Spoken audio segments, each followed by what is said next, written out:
नमस्कार शेतकरी बंधूंनो, 7 HP all in one Indian agro power weeder rotavator. तर या एकाच मशीनच्या माध्यमातून तुम्ही सर्वच पिकांची व फळबागेची आंतरमशागतीची कामे करू शकता.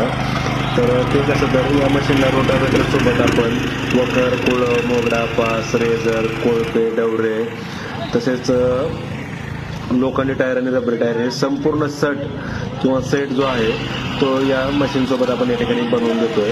तर अवजार आणि लोखंडी टायर जे आहेत ते आपण आपल्या कंपनीत स्वतः बनवतो. त्याच्यामुळे आपल्या भागात जशी जमीन आहे त्याच्यानुसार कडक जमिनीत चालणारी अशी मजबूत हेवी आणि ॲडजस्टेबल अवजार आपण या ठिकाणी बनवून देतोय. अवजार ही कंपनी देत नाही, तर आपल्या कंपनीत स्वतः आपण बनवून देतोय. तर इंडियन ॲग्रो इंडस्ट्रीजचा कंपनी या ठिकाणी प्रत्यक्ष भेट घेऊन तुम्ही मशीनचा लाईव्ह डेमो स्वतः चालून पाहू शकता. ऑनलाईन बुकिंग केल्यास डिलिव्हरी संपूर्ण महाराष्ट्रात घरपोच मिळेल. शासकीय सबसिडीज मशीन पात्र आहे.